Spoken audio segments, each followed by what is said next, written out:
Sa pagsisimula ng tersera ronda de eliminasyon, muling napatunayan ni Manuel ang kanyang lakas at bilis sa pisikal na hamon.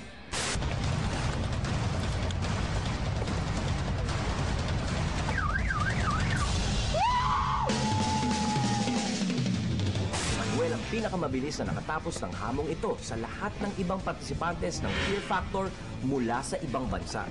Dito na itala ng Pinoy ang bagong Fear Factor World Record na 44 na segundo o 44 seconds na bumura sa dating pinakamabilis na record na 3 minuto at 7 segundo na tinala ng partisipante mula sa Hungary sa hamong Auto Resbaladizo.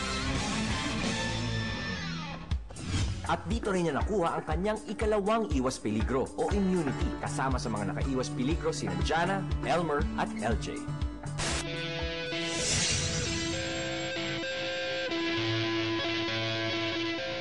Samantala, ang ibang partisipante haharap sa kilabot ng pangalawang hamon ng tersera ronda de eliminasyon. Hindi nila alam na lulublob sila sa tangking punong-puno ng ahas. Isang hamong hinding-hindi nila malilimutan.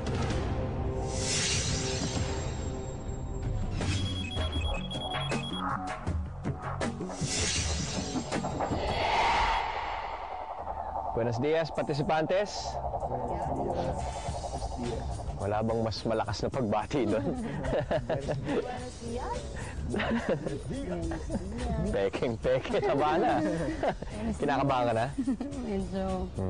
Tres amigos, Pump Squad. What happened to us? Nagsimula kayo, 4. Ngayon, 3 na lang. Ano ba, kanya-kanya na ba to? O meron pa kayong diskarte na tulungan? What happened, Pump Squad? You are the leader. Siguro ngayon, since we're still 3, siguro tulungan pa rin kami. Pero yun, when it gets down to the last part siguro, doon lang magkakaalaman kung may teamwork pa rin. Pump Squad, napapansin ko, puro kayo gano'n, ha? Fem, unang beses mo maglalaro sa pangalawang hamon. Sabi mo, nababato ka na sa El Campo Miedo tuwing iwas peligro ka. Ano ba gusto mo? Iwas peligro? O etong nanganganib kang umuwi sa Pilipinas? Parang masarap pala magpahinga. Well, at least matry ko yung second start. Okay. Eto na ang inyong pangalawang hamon. Partisipantes.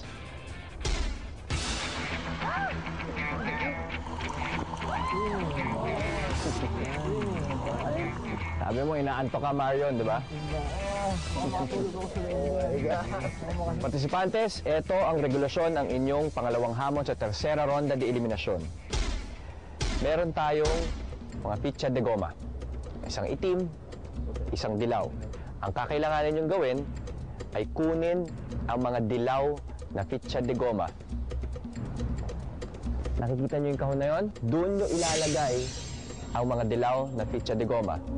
Pabilisan nito, bibigyan ko kayo ng maximum time na 5 minuto. Pinakamaraming makuhang dilaw na pitsa de goma sa pinakamaiksing oras, siya ang mananalo.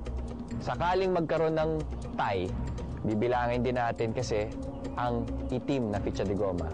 Kung sino ang may pinakamaraming itim na pitsa de goma, siya ang talo. Klaro?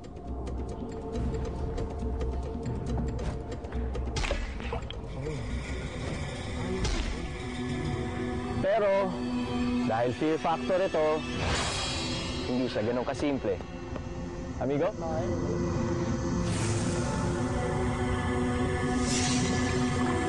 Mayroong 400 na itim na pitsa de goma at 50 dilaw na pitsa de goma. Ang time limit ay 5 minuto at kung sakaling mabitin ang inyong oras at nasa ilalim pa kayo, kung ano man ang hawak ng pitsa de goma, sa pagtatapos ng oras, hindi nakasama.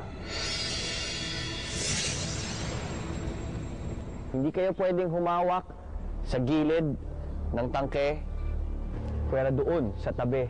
Yung gilid na yon sa tabi ng kahon, ang pwede nyo lang hawakan para maiangat ang inyong sarili. Klaro? Klaro. Naanto ka pa? Tutulaga na. Jose? Anong diskarte gagawin mo? Siguro matagal na, I'll hold my breath in matagal para the longer I can get more. Kanya-kanyang diskarte ito. Natatakot ka ba sa tubig?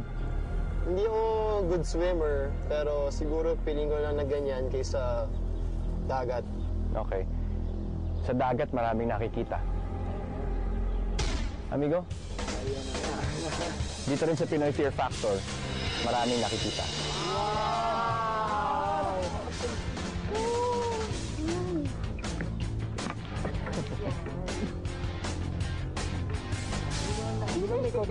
Oo, ano yan, nangagat yan. Nangagat yan. Parte yan ng inyong hamon, partisipantes. Okay na yan, wala na nakalimutan. Dahil may pinaalala ka sa akin, RJ.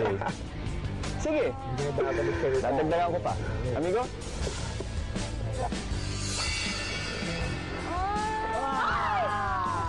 Di umuurong sa hamon, suko, atras di ka